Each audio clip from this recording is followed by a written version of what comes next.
તો અગ્નિકાંડ નહીં, આ તો હત્યાકાંડ છે. રીતસર આ કહેવું પડી રહ્યું છે અને કેટલાક એ પોઈન્ટ્સ પણ આપણે સમજાવવા જઈ રહ્યા છે. કેટલાક બુલેટ પોઈન્ટમાં આપ સમજો કે આખરે થયું ત્યાં શું હતું. સૌથી પહેલો જ મુદ્દો, એક ધડાકો અને 21 લોકોના ચીથડે ચીથડા ઉડી ગયા છે. આપ વિચાર કરો કેટલો પ્રચંડ આ આગ લાગી હશે.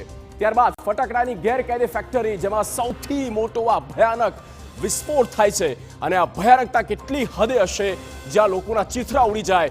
બ્લાસ્ટ એટલો ભયાનક હતો કે આખું આરસીસીનું સ્ટ્રક્ચર, સિમેન્ટનું સ્ટ્રક્ચર, આરસીસીનું જે સ્ટ્રક્ચર હતું તે પણ તૂટી ગયું, ધરાશાયી થઈ ગયું અને આગની જ્વાળાઓથી આખું ગોડાઉન, જે શેડ હતો તે પણ ઘેરાઈ ગયો હતો, તૂટી ગયો હતો. કારણ કે શેડ પણ શોધે ન જડે તેવી હાલત હતી. તો લોકોનું શું?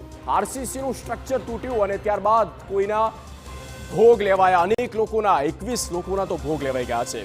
આરસીસીનું સ્ટ્રક્ચરનો પણ કેટલો ભાગ મળ્યો નથી. જેમ જેમ કાટમાળ દૂર કરવામાં આવી રહ્યા છે તેમ તેમ લોકોની ડેડ બોડી ત્યાંથી બહાર નીકળી રહી છે. વિચાર કરો કે જ્યાં લોકોના શરીર નથી દેખાતા, કંકાલ દેખાય છે તેવી હાલત થઈ ગઈ છે.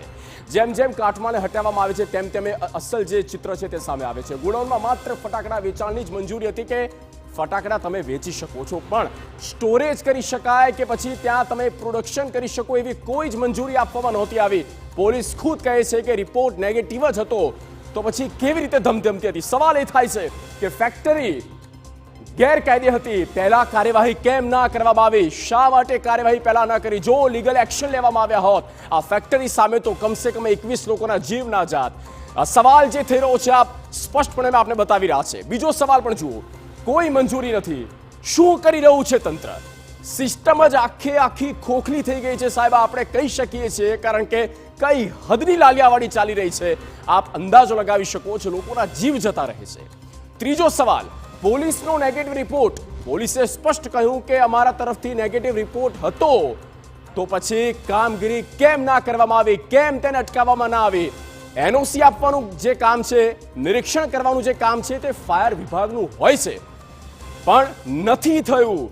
ઘણી ચૂક રહી છે, ઘણી ત્રુટીઓ એમાં રહી છે. સવાલ થઈ રહ્યા છે કે 21 લોકોના મોત, કોણ જવાબદાર? 21 લોકોના મોત માટે જવાબદાર કોણ? શું કોઈ લેશે જવાબદારી? એ તમામ વિભાગો, એ ટાઉન પ્લાનિંગ હોય, એ ફાયર એનઓસી ડિપાર્ટમેન્ટ હોય કે પછી અન્ય જવાબદાર વિભાગ કેમ ના હોય? કેવી રીતે ગેરકાયદે રીતે આ ફેક્ટરી ધમધમી રહી હતી? સવાલ એ પણ થઈ રહ્યો છે કે કોની તેમાં સંડોવણી હતી, કોનું ષડયંત્ર? સવાલ એ અત્યાર સુધીનું તંત્રનું ધ્યાને કેમ ન આવ્યું કે આવું અહીંયા કંઈક થઈ રહ્યું છે? સિસ્ટમના ધ્યાને કેમ આ બાબત ના આવી? કારણ કે સિસ્ટમમાં જ લીકેજ છે. શું અગ્નિકાંડની રાહ જોવામાં આવી રહી હતી?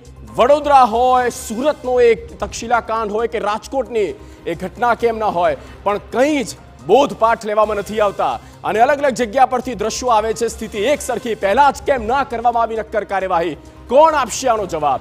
કોણ છે જવાબદેહી? શા માટે કાર્યવાહી કરવામાં ના આવી? કોના હતા 4 હાથ? અને ચલાવવા દો આ પ્રકારની ફેક્ટરી, ફટાકડાની ફેક્ટરી, એ પણ રેસિડેન્શિયલ એરિયામાં. અને ફટાકડાની ફેક્ટરી, એમાં પણ ફટાકડા બનાવવામાં આવતા હતા, સ્ટોરેજ કરવામાં આવતું, પ્રોડક્શન કરવામાં આવતું. સવાલ થાય, પીડિત પરિવારોને આખરે ક્યારે મળશે ન્યાય? કોણ આપશે એનો જવાબ? સરકારે તો કહી દીધું 4 લાખ અમે આપીશું સિસ્ટમ પ્રમાણે, પણ આગળ શું? આ તમામ સવાલોની વચ્ચે ઘેરાયેલું છે તંત્ર.